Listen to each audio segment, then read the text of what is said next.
Welcome back. You're still tuned into Trading Hour on CNBC-TV18, and let's now put the spotlight on the auto sector. All segments of the auto sector are on the recovery path. That is the word from SIAM's President-elect VECV and CEO Vinod Aggarwal. Let's listen into some excerpts from the conversation that he had with my colleague Parikshit. So here is that chat.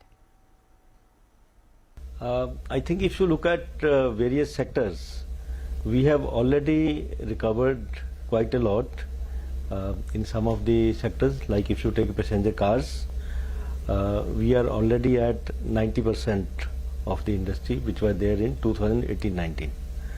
If you look at three-wheelers, there we are down quite a lot. In two-wheelers domestic, there also we are still down by 35% if you look at 21-22.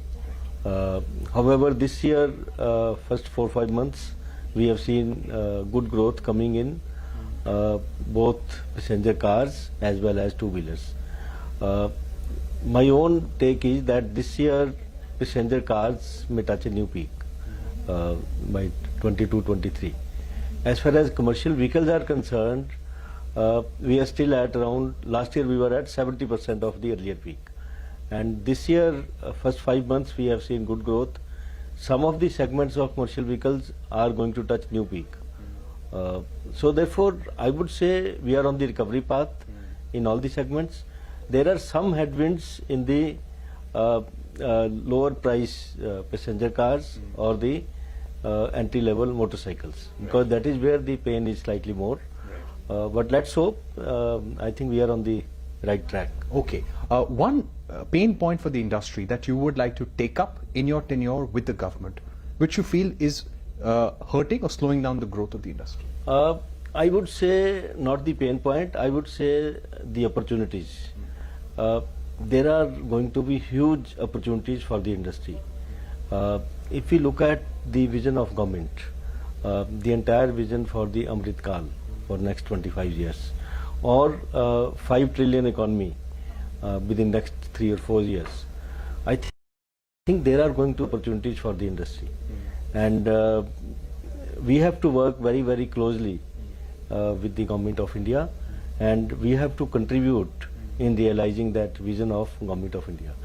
There is going to be tremendous movement towards alternate fuels, towards flex fuels, towards more ethanol blended fuels.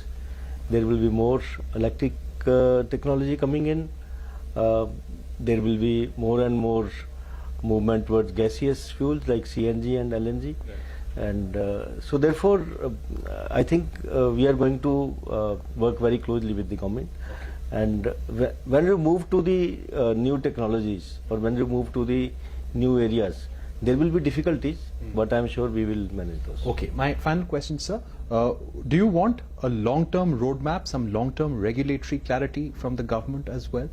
Because a lot of these technology interventions, standards which come into effect from time to time, they create disruptions in terms of manufacturing timelines, regulatory costs. So would you want some sort of transparency, predictability in the way the technology roadmap will evolve? Of course, that is always better if you get the clear roadmaps, and on that we will have very, very closer working with the government. Parikshit also spoke to Pawan Goenka, former CEO at M&M, from the sidelines of the SIAM convention. Let's listen into what he had to say on the EV space going forward. If you look at 2030, as most people would have already said, we believe that three-wheelers and two-wheelers will be largely electric. Three-wheelers probably even before 2030, and two-wheelers around that time.